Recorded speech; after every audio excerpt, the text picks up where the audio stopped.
Hello everyone, my name is Prachi. I hope आप सब अच्छे होंगे। और आज हम डिस्कशन करेंगे ईवीएस के नेक्स्ट लेक्चर का। ठीक है, तो आज ईवीएस का जो नेक्स्ट लेक्चर होगा वो होगा हमारा लेक्चर नंबर 5। तो हम केवीएस पीआरटी को फोकस करते हुए अपनी क्लासेस आपके लिए लेकर आए हैं, जिसमें हम ईवीएस के इम्पॉर्टेंट पॉइंट्स का और क्वेश्चंस का डिस्कशन कर रहे हैं। तो अगर अब तक की कोई भी क्लास आपने मिस की है तो बिल्कुल, अगर आप केवीएस पीआरटी के लिए जा रहे हैं तो आप वो क्लासेस मिस ना करें, उनको जाकर के चैनल पर ज़रूर देख लें। हमारे चैनल को सब्सक्राइब कर लीजिए अगर अभी तक आपने सब्सक्राइब नहीं किया है, और बेल आइकन को भी ज़रूर प्रेस कर लेना फर्दर नोटिफिकेशंस के लिए। तो चलिए अब आज का जो सेशन है, आज की वीडियो को स्टार्ट करते हैं।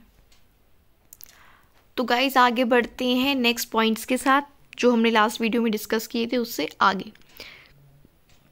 आज का पहला पॉइंट है, ज्वालामुखी विस्फोट से फास्फोरस चक्र पर सर्वाधिक प्रभाव पड़ता है।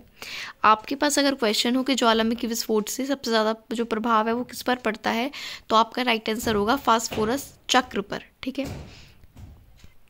ठीक है, तो आपका जो आंसर होगा वो क्या होगा, फास्फोरस चक्र। ज्वालामुखी विस्फोट का सबसे ज़्यादा प्रभाव पड़ता है फास्फोरस चक्र पर, यह आपको याद रखना है। पूरा वीडियो एंड तक देखिएगा, बहुत सारे पॉइंट्स आप यहाँ से लेकर जाएंगे और याद करके जाएंगे। मैं डेफिनेटली आपसे ये बात कह सकती हूँ। नेक्स्ट पॉइंट, सर्वाधिक लवणता मृत सागर में पाई जाती है, जिसका नाम है डेड सी। तो जो डेड सी है वो सबसे ज़्यादा क्या है, उसमें लवणता पाई जाती है। ठीक है, सबसे ज़्यादा सॉल्ट पाई जाती है। तो किस में पाई जाती है, मृत सागर में, ये आपको याद रखना है। नेक्स्ट पॉइंट क्या है, ग्रेट बैरियर रीफ ऑस्ट्रेलिया के पूर्वी तट पर प्रशांत महासागर में स्थित है।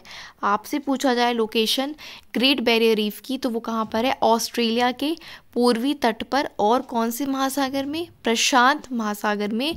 ये आपको याद रखना है। जो पैसिफिक ओशन है उसमें ऑस्ट्रेलिया के पूर्वी तट पर ग्रेट बैरियर रीफ स्थित है। नेक्स्ट पॉइंट, मध्य प्रदेश के बालाघाट जिले में सर्वाधिक वन आवरण क्षेत्र है। तो सबसे ज़्यादा वन आवरण क्षेत्र है मध्य प्रदेश में, और मध्य प्रदेश के कौन से जिले में, तो बालाघाट में। तो ये आपको याद रखनी है सारे पॉइंट्स।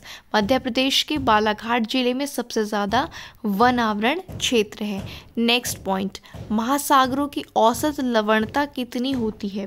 तो महासागरों की जो औसत लवणता होती है वो 35% होती है, जो एवरेज है।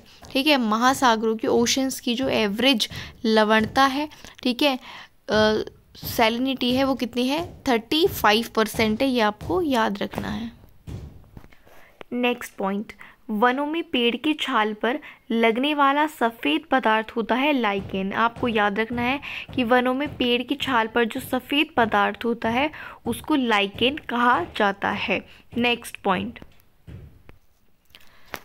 नेक्स्ट क्वेश्चन, सर्वाधिक स्थायी पारिस्थितिकी तंत्र होता है महासागर। ये आपको याद रखना है। सबसे ज़्यादा जो स्थायी पारिस्थितिकी तंत्र है वो होते हैं महासागर। अभी तक हमने अपनी 4 वीडियोस में और आज के थोड़ी देर के सेशन में बहुत सारे इंपॉर्टेंट पॉइंट्स को डिस्कस किया है। अब हम आगे कुछ इंपॉर्टेंट क्वेश्चन आंसर्स को डिस्कस करेंगे, जो डायरेक्टली एग्जाम में आपके बार बार पूछे गए हैं। ठीक है, तो जो कि प्रीवियस ईयरली क्वेश्चंस में, पेपर में जो क्वेश्चंस पूछे गए हैं, है ना, डिफरेंट एग्जाम्स में, उनको अब हम यहाँ डायरेक्टली डिस्कस कर रहे हैं कि किस तरह के क्वेश्चन एग्जाम में पूछे जाते हैं। तो आपको यहाँ पर एक आइडिया मिल जाएगा कि किस तरह के क्वेश्चन आपको देखने को मिलेंगे। तो पहला क्वेश्चन है, कौन कौन सी गैसें ग्रीन हाउस प्रभाव के लिए उत्तरदायी हैं। और पहला ही क्वेश्चन बहुत ज़्यादा इंपॉर्टेंट है। ये पूरा भी क्वेश्चन इस तरह से पूछा जा सकता है और एक भी कोई आपसे पूछा जा सकता है।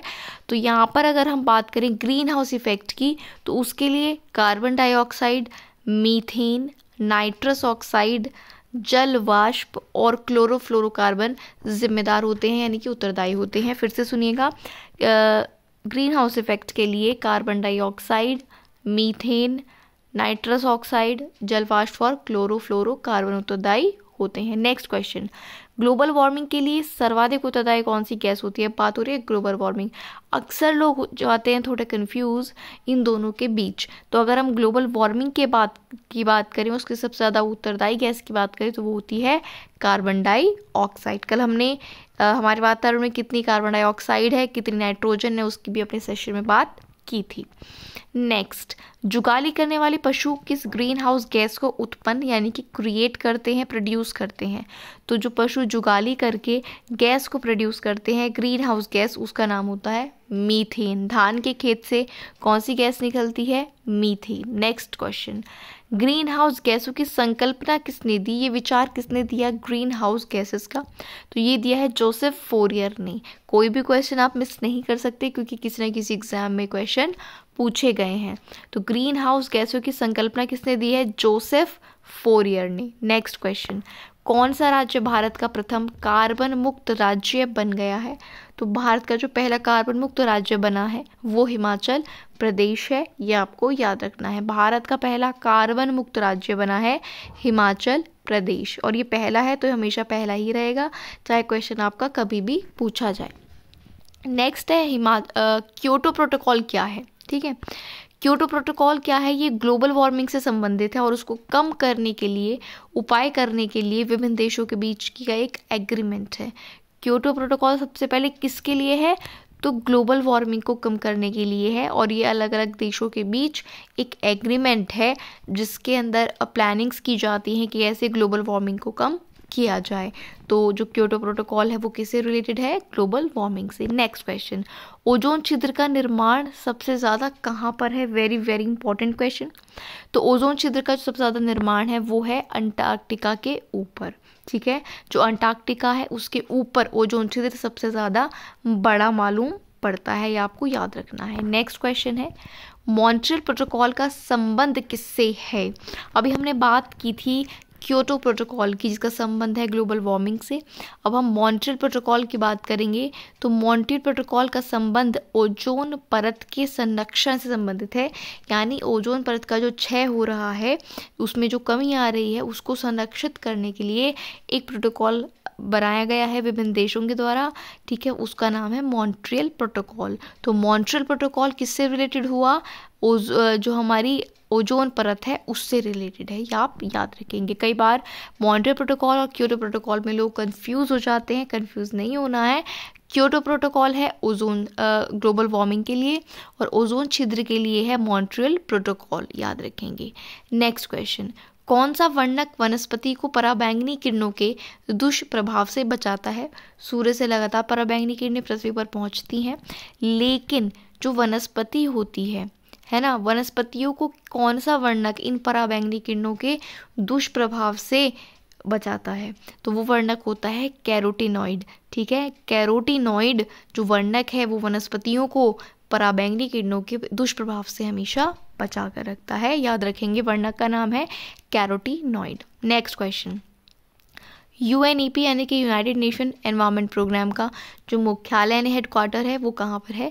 तो UNEP का जो मुख्यालय है वो नैरोबी केन्या में है। ये क्वेश्चन कई बार एग्जाम में पूछा गया है, क्योंकि जो इंपॉर्टेंट ऑर्गेनाइजेशंस होती है उनके हेडक्वार्टर एग्जाम में आपसे पूछे जाते हैं, और EVS में आप कोई समय किसी चीज़ की कोई सीमा नहीं तय कर सकते कि किस टॉपिक से क्वेश्चन आएगा। किसी भी टॉपिक को उठाकर EVS में क्वेश्चन दे सकते हैं। तो आपको जो भी चीज़ें कराई जा रही हैं वो आप करते रहें, अपना खुद से पढ़ते रहें। कहीं पर आप कोचिंग आपकी जारी है, बिल्कुल उसको आप करते रहें प्रॉपरली, और यहाँ पर एक छोटा सा रिवीजन हमारे साथ EVS का भी आप करते रहें। तो UNEP का जो मुख्यालय हेडक्वार्टर्स है वो नैरोबी केन्या में है, ये हमने बात की। और आज की वीडियो में इतना ही रखेंगे, बाकी की जो क्वेश्चंस हैं उनको हम कल की वीडियो में डिस्कस करेंगे। एक छोटा सा रिवीजन सेशन आपका रहता है, और मुझे उम्मीद है कि आप इसको मिस नहीं कर रहे होंगे अगर आप KVS PRT की तैयारी कर रहे हैं, क्योंकि हो ना हो बाद में सिलेबस कंप्लीट करने में आप रह जाएं, रिवीजन का टाइम ना मिल पाए। तो अगर आप अपनी स्टडीज़ के साथ साथ EVS के लिए इस सेशन को फॉलो कर रहे हैं तो आप बहुत अच्छा कर रहे हैं, और आपका रिवीजन इससे होता रहेगा। ये आपको फील होगा अगर आप डेली बेसिस पर इन सेशंस को फॉलो करेंगे।